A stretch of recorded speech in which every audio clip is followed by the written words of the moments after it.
हंसी आती है जिनकी लोकसभा में 1% वोट आई हो या किसी की 1% से कम आई हो, वो ऐसी बातें करते हैं। वोट काट, ये हरियाणा के लोग फैसला कर चुके हैं, मुकाबला कांग्रेस और बीजेपी में है, वोट काटुओं को वोट देने नहीं जा रहे। तुमने इतने सवाल पूछे मेरे से, एक सवाल तुम्हारे से पूछता हूँ, ईमानदारी से जवाब देना। तुम सारे घूमते हो, पत्रकार हो, हर गांव में जाते हो, ये पिछले 9.5 साल में सिरसा जिले में कोई प्रोजेक्ट आया, कोई काम हो, तुम एक बात बता सकते हो भाई हाँ ये काम है, बता दो मेरे को। बस फिर होगी बात। नॉन परफॉर्मिंग गवर्नमेंट हम तो बोल चुके सारे, आप बताओ कुछ। मैं तो ये अब आया यहाँ, लोगों ने दिया जमाल गांव में बिजली के लिए, ढानियों की बिजली के लिए कितने दिनों से धरने पे बैठे हैं, जबकि हमारे टाइम में 24 घंटे बिजली मिलती थी उनको, और अब कितने दिन से बैठे हैं? 60 दिन से बैठे हैं। 60 दिन से बैठे हैं। 30 लाख छोटा सा एस्टिमेट है, ये परिस्थिति है यहाँ। बाकी पूछो जो सवाल पूछो। अभी मुख्यमंत्री आए थे यहाँ फतेहाबाद, हाँ और आकर के वो सारी घोषणा करके जो हुड्डा साहब ने पहले जो अपने टर्म में जो काम करा रखे थे उनको ही रिपीट करके चले गए। तो ये इनका वो जो डीपीआरओ था वो बेचारा 1 हफ्ते पहले तो आया कैथल से, कसाना, और उसने तो जो उसको रिकॉर्ड मिलेगा वही तो दिखाएगा। जब इनको कुछ काम ही नहीं है तो दिखाता क्या? जो रिकॉर्ड में वो सिर्फ दे दिया, और वो जब पढ़ के सुनाएगा वो ये तो सारे हुड्डा साहब के काम। ये तो इनको ये वाली की मांग करते ये इनको देखेंगे ना। नहीं ऐसा है ये इस बात पे डीपीआरओ को सस्पेंड कर लगे तो सारे हरियाणा करने पड़ेंगे इनको, क्योंकि इनके पास अपना अचीवमेंट कोई नहीं है, इनकी उपलब्धि कोई नहीं है, सब हमारे समय का काम है। ये बैकवर्ड क्लास का क्रीमी लेयर 8 लाख हमने किया था, इन्होंने 6 लाख कर दिया। 6.5-7 साल तक बैकवर्ड क्लास को उसका फायदा नहीं पहुंचा, कृषि की आय भी उन्होंने जोड़ दी। अब 8 लाख करें चुनाव देख के, हम कह रहे हैं हम 10 लाख करेंगे।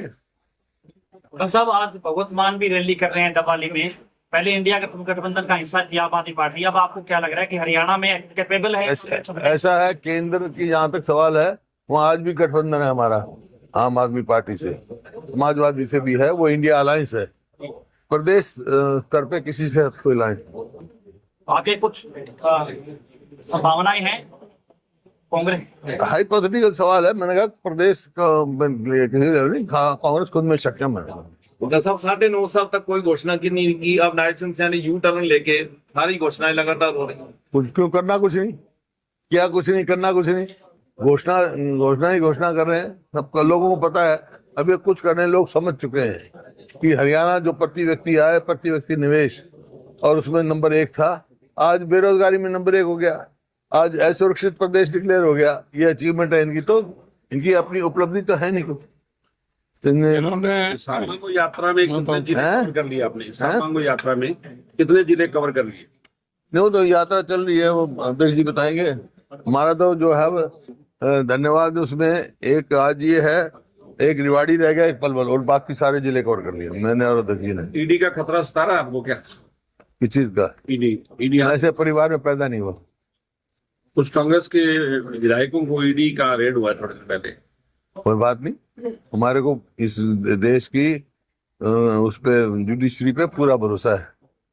साहब यहाँ कॉटन बेल्ट है और गुलाबी सुंडी आई हुई है, पिछले साल भी नरमा खराब हुआ था गुलाबी सुंडी से, इसका कोई परमानेंट हल भी नहीं निकाला। बीज अच्छा देना चाहिए और समय पे प्रिकॉशन लेना चाहिए, जो काम सरकार को करना चाहिए वो नहीं कर रहे हैं, जब तो किसान का नुकसान हो रहा है इतना। हुड्डा साहब, सभी राजनीतिक दलों के द्वारा बुढ़ापा पेंशन बढ़ाने की चर्चा की जाती है, युवा के बेरोजगारी भत्ता बढ़ाने की चर्चा नहीं की जाती। इस समय युवा को बेरोजगारी भत्ता 3,000 दिया जा रहे हैं, तो आपकी सरकार बनने के बाद वो अभी मैनिफेस्टो तैयार हो रहा है, अब देखना, हर वर्ग के लिए हमारा मैनिफेस्टो, युवाओं के लिए भी है, महिलाओं के लिए भी है, अलग अलग वर्ग, सब वर्ग के लिए तैयार। 3.5 लाख युवा बेरोजगार, सारे उसमें कर रहे हैं हम तैयार। वो भी है। में अधिकतर भर्तियां कैंसिल हुई हैं, परीक्षाएं लीक हुई हैं, तो क्या कांग्रेस युवाओं के लिए परीक्षा की भर्ती की गारंटी लेके आएगी? बिल्कुल, हमने पहले भी करी। 2 लाख हम तो कह रहे हैं, कौन सी सरकार बनते 2 लाख जो पद खाली है वो हम भरेंगे, पक्की नौकरी देंगे, इनकी तरह ठेकेगी नहीं। भ्रष्टाचार का अड्डा बना हुआ है ये तो। किशन तो डाला कहते हैं कि हुड्डा साहब प्लांटों की घोषणा करते हैं, लेकिन जमीन कहाँ है वो नहीं बनी। आदि जो पहले दिए 4 लाख प्लॉट, पहले कहाँ थी जमीन? वो भी गाँव से दूर दिए, कहीं भी दिए, 4 लाख प्लॉट दिए थे ना, फिर फिर 3 लाख और आइडेंटिफाई कर रखे थे हमने, जमीन थी जब तो आइडेंटिफाई किए। हुड्डा साहब, वर्तमान में जो लॉ एंड ऑर्डर की स्थिति है, फिरौतियां मांगी जा रही है, सरेआम मर्डर हो रही है। वही तो मैं कह रहा हूँ, अपराध बहुत बढ़ रहा है।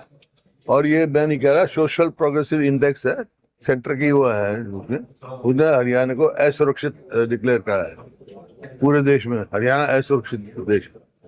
संसद में शैलजा जी ने हरियाणा के मुद्दे उठाए, दीपेंद्र जी ने मुद्दे। सेंटर में जो संसद में सेशन चल रहा है उसमें दीपेंद्र जी ने, शैलजा जी ने हरियाणा के काफी मुद्दे उठाए, संसद फिर भी नहीं चल पा रही। उठाएंगे मुद्दे, अब भी उठाएंगे, और बाकी हमारे सांसद जो बने हुए हैं कांग्रेस के, वो भी उठाएंगे आज। और शायद जयप्रकाश जी का बोलने का नंबर है, कल हमारा वरुण मौलाना जी बोलेंगे, उठा लेंगे। जो चुन के भेजे हैं लोग यहाँ से, कांग्रेस से लोगों ने, कांग्रेस के जो सांसद है, सब मुद्दे उठाए। पिछले काफी समय से आपके गुट और शैलजा गुट में जो दूरियां थी वो लगातार बढ़ती जा रही है। कल शैलजा यात्रा निकाल रही है अम्बाला से। देखिए, मैं कई दफा कह चुका हूँ, कोई गुटबंदी नहीं है। सब अपने अपने तरीके से कांग्रेस मजबूत करें, कोई कांग्रेस के हक में ही कह रहे हैं ना, तो सब कांग्रेस की मजबूती की काम कर रहे हैं सबका। उन्होंने कल पोस्टर जारी किया, प्रदेशाध्यक्ष की भी फोटो नहीं है। चलो तो उनकी इच्छा है, लेकिन कांग्रेस को तो मजबूत करें, हमारे तो कांग्रेस की ये कर रहे हैं। उन्होंने सरेआम मंच मीडिया के मंच से कहा था कि अगर लोकसभा में सही कैंडिडेट उतारे जाते तो 10 की 10 सीटें कांग्रेस के खाते में आती। देखिए, ये मैं भी कह चुका हूँ, उनकी नहीं, मैं कह चुका हूँ। जिस दिन टिकट का फैसला हुआ उससे पहले तो आप एक सीट भी नहीं कह रहे थे, प्रेस का मीडिया भी नहीं कह रहा था, लेकिन जैसे ही टिकट का फैसला हुआ उस दिन उनकी हवा बनी और 5 सीट आई। आज इंडिया अलायंस का वोट शेयर हिंदुस्तान में सबसे ज्यादा हरियाणा में है। इससे ज्यादा क्या अचीवमेंट होगी। हाँ, ये ठीक कह रहे हैं, टिकट का वितरण 19 में ठीक हो जाता तो हमारी सरकार बन जाती। अब विधानसभा में किस तरह इस बार क्या रहेगा हुड्डा साहब? फिर टिकटों का सही क्या बंटवारा मापदंड रहेंगे इस बार विधानसभा में? Winnability and stability. पिछली बार मानते हैं कहीं ना कहीं सीटों का दावा है। हाँ, कितनी सीटें लेके जाएगी कांग्रेस? देखिए, वो तो दावा तो ये कहना इन्होंने किया, मैं तो दावा एक बात कर रखा है कि छत्तीस बिरादरी मन बना चुकी हैं कि हरियाणा में कांग्रेस सरकार बनाएगी और भारी बहुमत से हार आएगी। एक सीट पर कई टिकदार थे हुड्डा साहब। हैं? एक सीट पर कई चेहरे हैं, कई टिकदार थी है, कैसे निपटा जाएगा? टिकट एक को मिलेगी, सब उसकी मदद करेंगे। विरोध उसकी तरह अगर मदद नहीं कर पाए फिर क्या करेंगे? अबे चौटाला कह रहे हैं एक को टिकट मिलेगी, 9 भागेंगे। उसका तो वो भी कोई नहीं। देखो, मेरे को हंसी आती है, जिनकी लोकसभा में 1% वोट आई हो या किसी की 1% से कम आई हो, वो ऐसी बातें करते हैं। वोट काट, ये हरियाणा के लोग फैसला कर चुके हैं, मुकाबला कांग्रेस और बीजेपी में है, वोट काटुओं को वोट देने नहीं जा रहे हैं। विधानसभा लोकसभा ने सिद्ध कर दिया। किसी की 0.80% आई है, किसी 1% आई है। आपने कहा कि 2019 में सीटों का बंटवारा सही नहीं हुआ, 24 में सही हो पाएगा? हैं? सीटों का बंटवारा 19 में सही तरीके से नहीं हो पाया टिकटों का। हाँ, होगा, जैसे पार्लियामेंट का सही हुआ है ऐसे सही होगा। विनेबिलिटी क्राइटेरिया हमारा हो गया। हमने हम इतनी देर बोले, अध्यक्ष जी बोले, वो लिखो ना। वो तो दिखाते नहीं, तुम अलग से अपना बना रहे हो, 2 मिनट का, चलो इसमें काम चल जाए। पूरा दिखाया करो भाई। तुम्हारा भी हमारा उसमें घोषणा पत्र में डालेंगे, मीडिया का भी डालेंगे। एक सवाल उन्होंने किया था कि जो मुख्यमंत्री हैं वो डेली नई नई घोषणा कर रहे हैं। मुख्यमंत्री ने घोषणा की 100 गज के प्लॉट हम देंगे। अब 100 गज के प्लॉट के 9.5 साल पहले जब हुड्डा साहब की सरकार थी 3,92,000 प्लॉट दे दिए थे, बाकी पाइपलाइन में थे।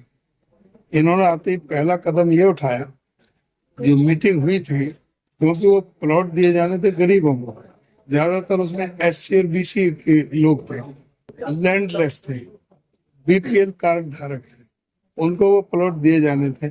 सबसे पहले तो उनसे माफी मांगनी चाहिए कि उस स्कीम को इन्होंने रद्द क्यों किया, इन्होंने SC कमीशन को भंग क्यों किया। सबसे पहली बात उससे पता लगता है इनकी जो दलित विरोधी मानसिकता है। अब ये 100 गज के कह रहे हैं कि प्लॉट, ये स्कीम नहीं ला रहे, ये वो जो पोजीशन नहीं दे पाए थे, उनको जो पाइपलाइन में थे, जो किसी झगड़े किसी झगड़े की वजह से दूसरे कब्जेदार हैं, अभी भी ये किसी को प्लॉट नहीं दिया, कह रहे हैं कि 1-1 लाख रुपए दे देंगे। ये सिर्फ भरवाने के और कोई नहीं। इन्होंने दूसरी बात कही कि परिवार पहचान पत्र बजट में कोई प्रावधान और नहीं है। Property ID. अब इन्होंने माना कि परिवार पहचान पत्र और प्रॉपर्टी आईडी में गलतियां हैं। ये अगस्त 2020 का में लागू हुई थी स्कीम। 3 साल तक मीडिया ने भी कांग्रेस के सभी मंचों से धरना प्रदर्शन किए, सर हर मंच पे बोला कि 1-1 किलोमीटर की लाइन लग रही है। ये परिवार पहचान पत्र परमानेंट परेशानी पत्र बन करके रह चुका है। प्रॉपर्टी आईडी में 95% गलतियां, 90% परिवार पहचान पत्र में। इंग्लिश ट्रिब्यून और इंडियन एक्सप्रेस और सारे हिंदी अखबारों में सब में आया। हम सब चिल्ला के कह रहे थे। तो पहले तो इस बात के लिए माफी मांगे कि वे परिवार पहचान पत्र को हथियार बना करके जो लाखों लोगों के, गरीब लोगों के पीले राशन कार्ड काटे हैं, उसके लिए कौन दोषी है, उसके लिए जिम्मेदारी किसकी है। दूसरा, इनको उस बात के लिए भी माफी मांगनी चाहिए कि उन्होंने परिवार पहचान पत्र को ही हथियार बना करके गरीबों की पेंशन काटी थी, बुजुर्गों की पेंशन काटी। उसके लिए कौन जिम्मेदार है। इन्होंने हर मोर्चे पर ये सरकार विफल साबित हुई है। कोई भी जो इन्होंने घोषणा की है ये सिर्फ जुमलेबाजी की है। ये 2 महीने में ये कुछ नहीं कर सकते। और इनकी कोई घोषणा के बारे में हो तो मेरे से पूछना।